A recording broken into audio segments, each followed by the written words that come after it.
This channel does not promote any violent, harmful, or illegal activities. All content provided by this channel is meant for an educational purpose only. কি বলবেন এটা শুনে? আমরা এগুলোর জন্য প্রস্তুত। এগুলো নিয়েই আমরা কাজ করি।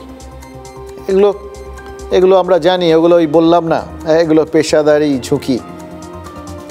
তার মানে এই না আমাদের ভয় লাগে না, তার মানে এই না আমাদের পরিবার পরিজন নেই, বুক কাঁপে না।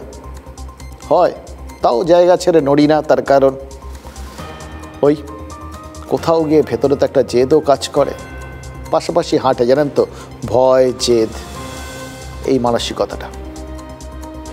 এই জন্যেই আমরা ময়দান ছাড়তে পারি না। এই আশঙ্কা, এই নিরাপত্তাহীনতাটা তৈরি হয়েছে বলেই বলছি আরজি করের ষড়যন্ত্রটা ফাঁস হওয়া দরকার।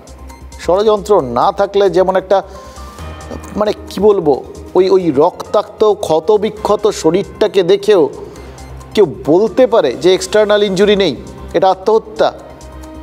তিলোত্তমার দেহ আগে ভাগে কেউ বাবা মার আগে, বাবা মা পৌঁছয়নি, বাড়িতে পাঠিয়ে দিল, পারে কেউ বাবা মায়ের কাছে হ্যান্ড ওভার না করে? বাবা মা টালা থানার সামনে ঘেরাও হয়ে থাকলেন। এটা হতে পারে কখনো ষড়যন্ত্র না থাকলে? ষড়যন্ত্র না থাকলে একটা জায়গা সংস্কারের নামে ভেঙে ফেলা যায় বলুন তো? যেখানটায় একটা মানে পাশেই অকুস্থল রয়েছে, সেখানে অনেক কিছু ফরেনসিকের জন্য জানার দরকার। পুলিশ তারা ওই রোববারের মধ্যে সমাধান করবে ঠিক করেছিল, তাদেরও তো ওখান থেকে তথ্য প্রমাণ দরকার ছিল। এখন সিবিআই তদন্ত করছে, তাদেরও তো দরকার। অথচ সেই জায়গাটা ভাঙচুর শুরু হয়ে গেল। তিলোত্তমাকে যেখানে পাওয়া গিয়েছিল সেই সেমিনার হলের পাশের ঘরে এই ভাঙচুর সব কিছু যে হচ্ছিল, এটা কি প্রমাণ করে না যে একটা চক্র কতটা মরিয়া ছিল? এই প্রশ্নগুলো করুন, নিজেকে করুন, বুঝতে চেষ্টা করুন, দেখবেন ব্যাপারটা আর তত সহজ লাগবে না। ওই ম্যাজিশিয়ানের কথা বলছিলাম না, তারা যা দেখায়, যেখানটা দেখায় এখানে হাতটা নড়ছে, সবার নজর এই দিকে, আসলে যা করার এই হাতটা করছে, যে হাতটা নড়ছে না। যেখানে দেখায় সেখানে ঘটনাটা ঘটে না, যেখানে দেখায় না সেখানেই আসল কাণ্ডটা ঘটে। কেন বলছি? এই যে সবাই সেমিনার হল বলছে, সেখানেই আসল ঘটনাটা সত্যি ঘটেছিল তো। কেউ কিন্তু এই অভিযোগগুলো করছেন, জানেন তো। অথচ আজও মুখ্যমন্ত্রী বলেছেন যে আরজি করের হামলাকারীরা সেমিনার হলেই পৌঁছতে চেয়েছিল, ভুল করে 3 তলায় হামলা চালিয়ে তারা ফিরে এসেছিল। তিলোত্তমার বন্ধুও বলছিলেন যে সেদিনই প্রথম স্লিপিং রুমের বদলে সেমিনার হলে ঘুমোতে গিয়েছিলেন নিহত ডক্টর। তিনি কিন্তু কখনো ওখানে ঘুমোতে যেতেন না। একদিন গেলেন, সেদিনই ঘটনা ঘটল। গেছিলেন তো, আরও ঘটনাচক্রে তার পাশের ঘরটা আর বাথরুমটা তার পরের দিনই ভাঙা শুরু হয়ে গেল। কেন? কোনো কিছু তদন্তকারীরা ওখানে যাওয়ার আগে মুছে ফেলা কি জরুরি ছিল? দেখুন, কিছু না কিছু তো এর পেছনে আছে। কি আছে জানি না, ওগুলো সিবিআই জানতে পারে, পুলিশ জানতে পারে, বাকি যারা যা কিছু জানে, অথবা সবাই ভুলও জানতে পারে। হয়তো সবাইকে ভুল জানানো হচ্ছে, তার পেছনেও কোনো উদ্দেশ্য থাকতে পারে।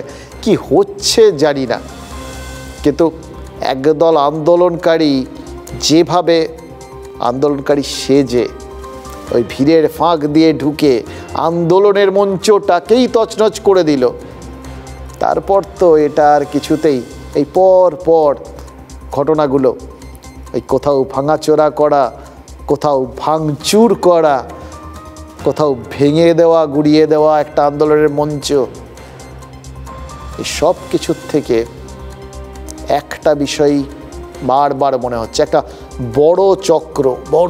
সেই চক্র এতটা শক্তিশালী যে পুলিশকে পর্যন্ত দৌড় করিয়ে দিতে পারে। কাজেই এ বিষয়ে চারটিখানি কথা না, তাই অনেকগুলো কথা বলতে হবে এখনো, জানেন তো, যেগুলো না বললেই নয়।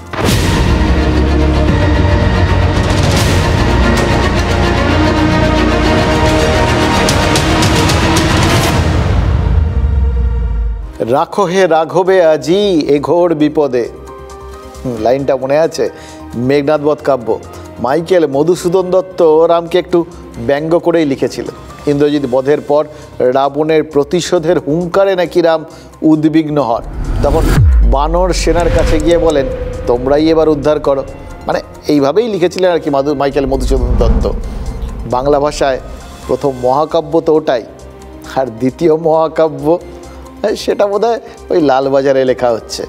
নকশাল আন্দোলনের সময় রুনু গৃহনীয়কে বলতে শুনিনি, তসলিমা নাসরিনকে নিয়ে ঝামেলার সময় গৌতম মোহন চক্রবর্তীকে বলতে শুনিনি, কিন্তু আজ এই তিলোত্তমা কাণ্ডের পর পুলিশ কমিশনার বিনীত গোয়েল বললেন সেই কথা, অপরাধী খুঁজে দাও।